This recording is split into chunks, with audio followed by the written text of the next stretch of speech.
Great games at your table. I'm Jonathan Albin. This is Nikos' Game Master's Guide. And tonight I want to reveal something that I've kind of discovered. Perhaps it's not a new concept, but it certainly is an epiphany for me.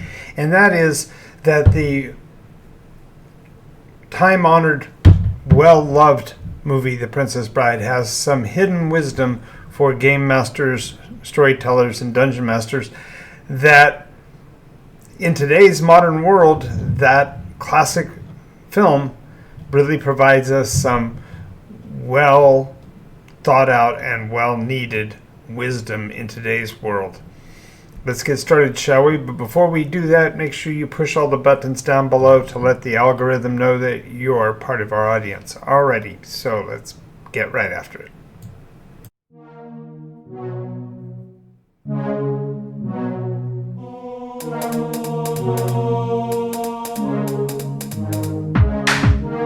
Absorbing damage is the name of the game.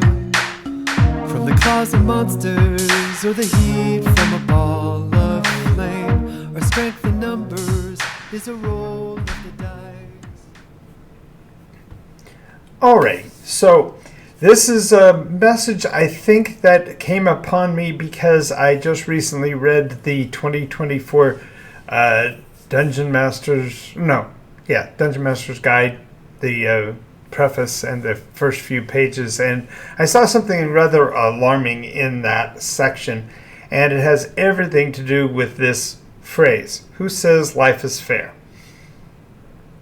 If you look at role-playing games, and the focus, I suppose for me, is that I've been a GM for 50 years, and the way we've always competed and played role-play games has been pretty much the same for all 50 years. So people who have been in my campaign have basically been, I guess, insulated from the challenges that are being faced in today's world with role-playing games. But the early parts of the new Dungeon Master's Guide fundamentally warns the players and the game master that the method of play has become a dangerous place, apparently, and that we have to develop words, the equivalent of safe words from, say, a more risky lifestyle, in order to be able to feel comfortable during a game. And I think this is because we have kind of lost a focus on what is fair, what is life, because we have this perception that we can live in an isolated bubble of protectiveness and therefore enjoy parts of life but not have to take the rest of the image with it. And as we go through this, I think you'll see what I'm talking about in particular, but I want to just answer that question. Who says life is fair? No one says life is fair. Each one of us faces challenges. From a biblical standpoint, it says, Scripture says that we will only face trouble that we are able to abide or deal with. And I wonder at that, because some people have such challenging lives, I can't imagine what it is that they had to do to get by and survive it. But nonetheless, the point here is that there are ups and downs in everyone's life, and there are difficulties and challenges, and role-play games are a place that maybe we need to realize that there's a little bit of painfulness in life, a little bit of challenge in life, and maybe proceed from that perspective. But let me know by the end whether or not you agree with me on this or not. Well, the first thing is that role-play games, by their nature, traditionally were fundamentally a process of pursuing the hero's journey. You were looking at the activities in your persona's life, your character's life, from the standpoint of being heroic. And heroism, while in modern life can be something simple as, actually reminding somebody to be careful, or to stand up for somebody who's being bullied or whatever. But heroism is actually overcoming impossible odds. And one of the appeals to role-play games is that you are actually, in most cases, taking on the roles of those heroes and are doing the dangerous, the impossible every day. And that is part of the excitement, is you get to stretch your legs in ways that are not normally possible. I have the groups that I have do some amazing things in order to accomplish the tasks that they have placed before them in game, and that's really what it's about, is overcoming instead of buckling to the pressure or trying to avoid.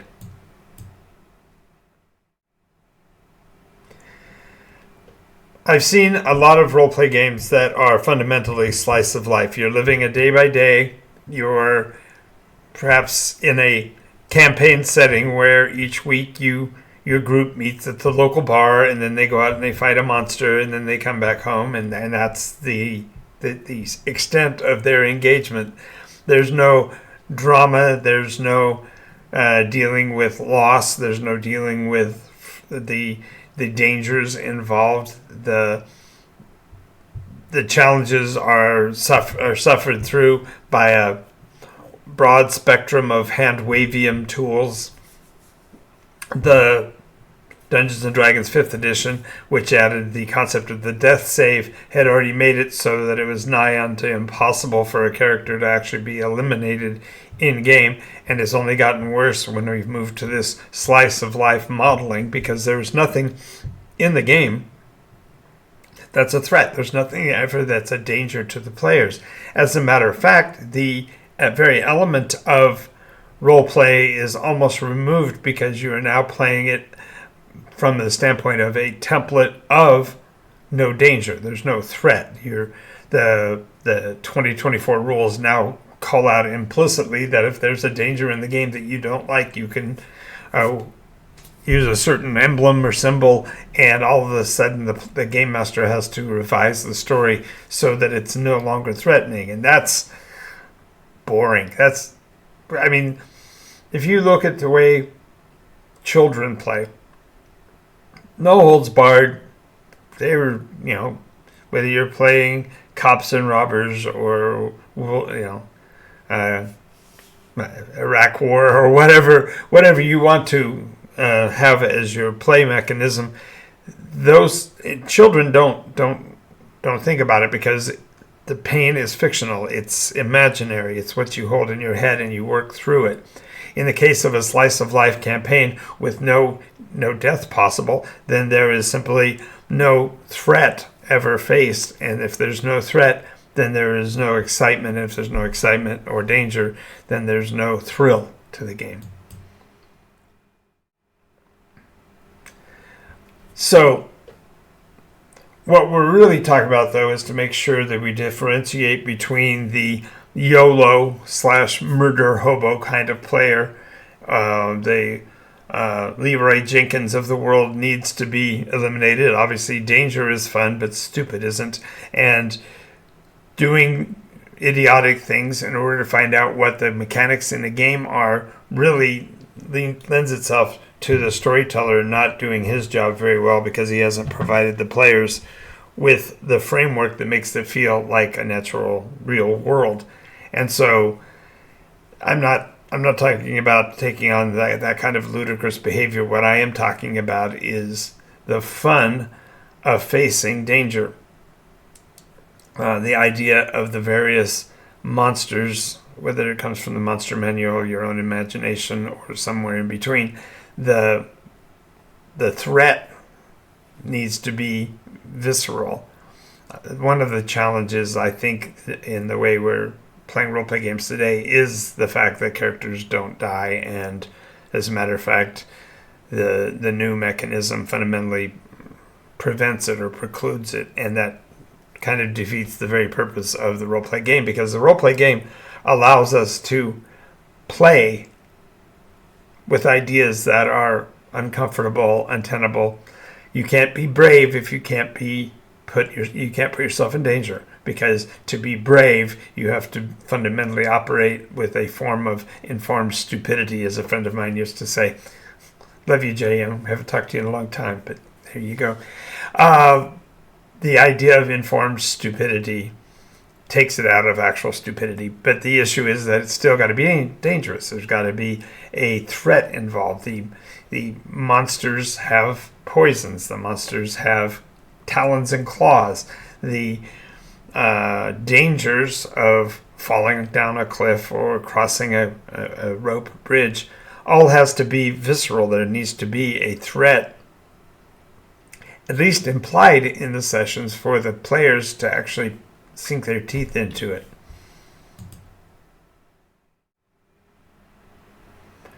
But what we are talking about is the heroic, the concept of the, in our modern world, the firefighter, the police officer, the soldier in the field. They all run towards the danger. They don't run from it, because their suitability for their job is that they are actually embracing the danger. And to some people, it's a charge. My son, when he was in the Marine Corps, when he was active duty, was always talking about how there was a natural charge. It was an edginess to life, because every minute you knew there was somebody out there that had a bullet that might have your name on it. And so you were always dealing with that dark place. And role-play games are way lighter. Don't get me wrong. I'm not trying to equate this to actual military service, but I am saying that, and the element that I'm trying to get to is that the reason champions become champions is because they face that danger head on, figure their way through it, figure out a solution, a way forward, and they pursue it with everything that they have. And yes, there is the possibility of character death in a role-play game, but that is a piece of paper, and it is a set of numbers. And the elimination of that persona, it needs to be grieved. Granted, it's something you've invested time in and you've become partial to. But the truth of it is that those very elements that make it exciting and thrilling and dangerous also are as real. And I think that we are in a situation where roleplay really needs to put the big boy pants back on and realize that it's a danger. It's not a Warhammer 40K level. If you're playing a persona, it's not a matter of if you're going to be eliminated, it's when. And that's not what I'm saying at all. But what I am saying, that roleplay games need to have the training wheels taken off so that a player can face the challenge and overcome it. And in doing so, they learn something about themselves. And more importantly, they learn a little bit about the reality of being a living human being. Now, this one may sound a little odd, but the idea is that reckless bravery is healthy refers really to mental state. If we are not able to face danger rationally, and all we can do is be reckless, at least reckless bravery does teach us the boundaries of what we physically can or can't do. And although this slide almost feels like I'm reversing the last one, the idea of doing something reckless just to be reckless is not useful. But if you are doing so in the name of driving off the horrible monster or ending the threat to the local community or whatever, you're actually developing a better relationship for yourself between you and the people around you and the world around you, because we all will have to eventually face these kind of things. Even in the microcosm, we had a power outage, and being able to work through what it would take to actually, chop some firewood and do that physical work. Chopping wood with an axe is a dangerous proposition, and in a condition where there is no actual threat, these things lose their value. But instead, when we can put them in the context of a role-playing game, we can see how making those decisions, arguably those snap decisions that make the game more exciting, are healthy ways to think about the possibilities. maybe not ever pursuing them in direct, but instead to be able to wrap our mind around what it might have been like in an earlier time or in a different place.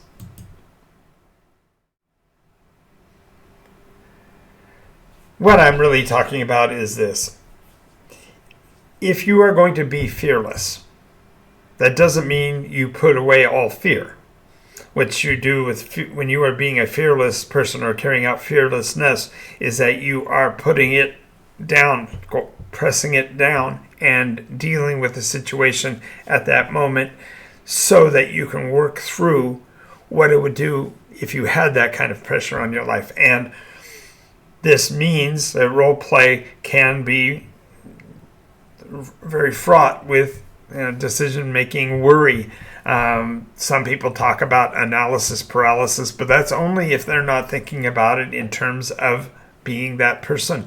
In a role-play game, you have to make the decisions and you have to act in the framework of the game in order to overcome the challenges of it.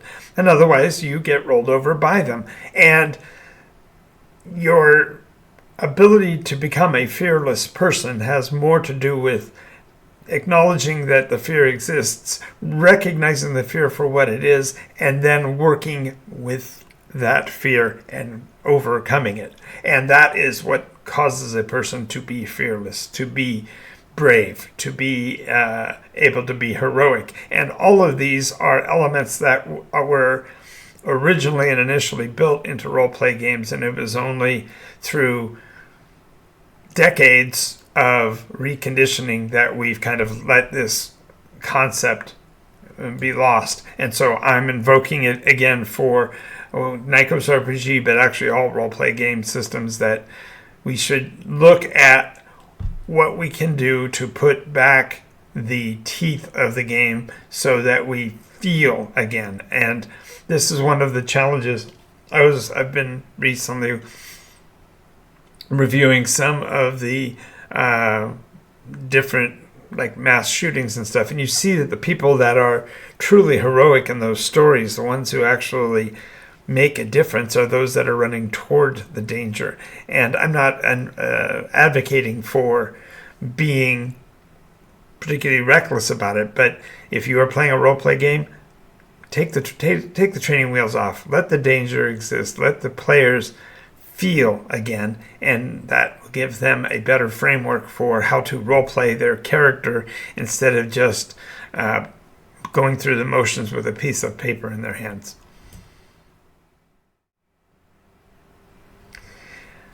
And this is one that I've stated quite a few times. My very good friend Victor has a T-shirt that says, "Bad dice rolls make for good role playing," and this is true. So this is beyond just the pure decision to be reckless or to be, live on the edge, try the crazy things. Sometimes a bad die roll puts the players in a situation where they have to be more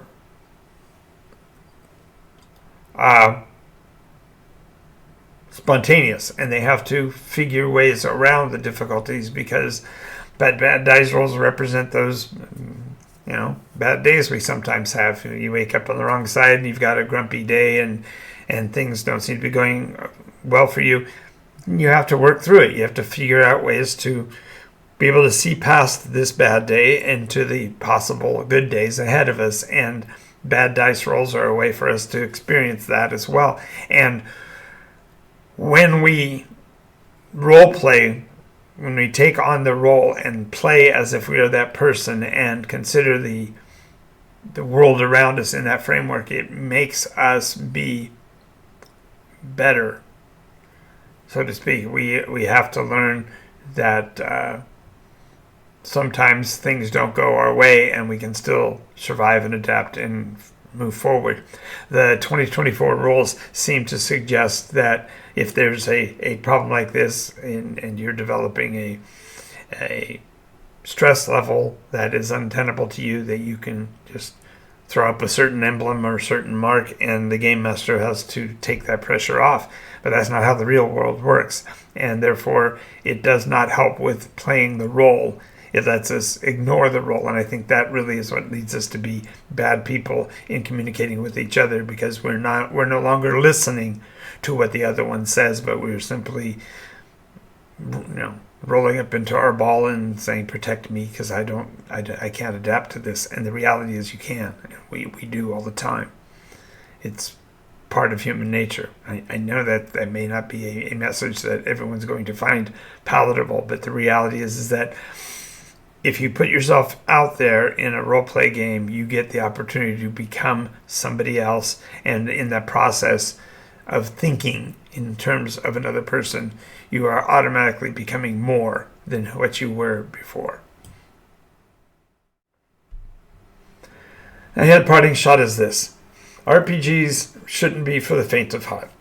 The concept of building safe words and mechanisms for sensitivity to others' baggage is really kind of irrelevant. The idea is that you're playing a game. It's not like you are changing the world.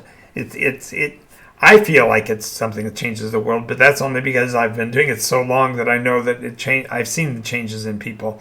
But the reality is that the difficulties that you face in a role play game cannot possibly influence you any less, merely because it's a fiction.